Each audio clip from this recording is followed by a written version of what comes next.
Hi dear students, welcome to Way to Career Check YouTube channel. நம்ம இன்னைக்கு இந்த வீடியோவில் எதை பற்றி பார்க்க போகிறோம்னா ரவுண்ட் 3 மாப்பப் ரவுண்ட் கவுன்சிலிங் ரிலேட்டடான ஜஸ்ட் இன்ஃபர்மேஷன் தான் பார்க்க போகிறோம்.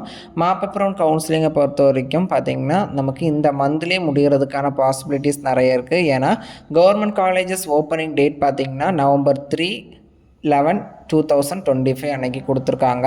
இந்த டேட் பார்த்திங்கன்னா ரொம்ப இம்பார்ட்டண்ட்டாக நமக்கு. அப்படி அவங்க மாப்பப் ரவுண்ட் கவுன்சிலிங் முடிக்காமல் காலேஜ் ஓப்பன் பண்ணணும்னா October 20க்கு அப்புறம் கூட காலேஜ் ஓப்பன் பண்ணியிருக்கலாம்.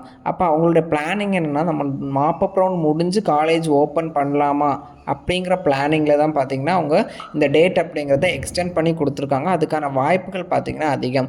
அதனால் மேக்ஸிமம் அக்டோபர் மந்த்லேயே நமக்கான கவுன்சிலிங் 3rd ரவுண்ட் கவுன்சிலிங் முடிஞ்சிடும். அதுக்கான ஸ்கெடியூல் பார்த்திங்கன்னா நாளைக்கு மேலே பார்த்திங்கன்னா எக்ஸ்பெக்ட் பண்ணலாம். நாளைக்கு கூட ரிலீஸ் பண்ணலாம். அதுக்கான அஃபீஷியல் இன்ஃபர்மேஷனை பார்த்திங்கன்னா மெடிக்கல் செலெக்ஷன் கமிட்டி கொடுக்கல. நம்ம அஃபீஷியல் இன்ஃபர்மேஷன் வந்ததுக்கப்புறம் நம்ம சேனல்லையும் நம்ம வாட்ஸ்அப் அண்ட் டெலிகிராம் சேனல்லையும் இன்ஃபார்ம் பண்ணுவோம். இது வரைக்கும் பார்த்திங்கன்னா மெடிக்கல் செலெக்ஷன் கமிட்டி சைட்லேருந்து அஃபீஷியலாக இன்ஃபர்மேஷன் வரல. பட் பார்த்திங்கன்னா நாளையிலேருந்து எப்போ வேணாலும் நமக்கான கவுன்சிலிங் ஷெட்யூல் ரிலீஸ் பண்ணலாம். மேக்ஸிமம் பார்த்திங்கன்னா இந்த மந்த்லேயே பார்த்திங்கன்னா கவுன்சிலிங்கான ப்ராசஸ் எல்லாமே முடிஞ்சிடும். காலேஜ் ஜாயினிங் டேட்டும் பார்த்திங்கன்னா கொடுத்துருவாங்க. மெடிக்கல் செலெக்ஷன் கமிட்டி பார்த்திங்கன்னா இனிமேல் நமக்கு நாள் நீட்டிக்க மாட்டாங்க. கூடிய சீக்கிரமே பார்த்திங்கன்னா நமக்கான கவுன்சிலிங் ப்ராசஸ் அப்படிங்கிறது முடிஞ்சு எல்லாருமே கிளாஸஸ் ஜாயின் பண்ணி கிளாஸஸ் கண்டினியூ பண்ண ஆரம்பிச்சிருவீங்க. மேலும் இது போன்ற கல்விசார் தகவலுக்கு இணைந்துங்கள். Way to career check YouTube channel. நம்ம சேனலை சப்ஸ்கிரைப் பண்ணாலும் சப்ஸ்கிரைப் பண்ணிக்கோங்க.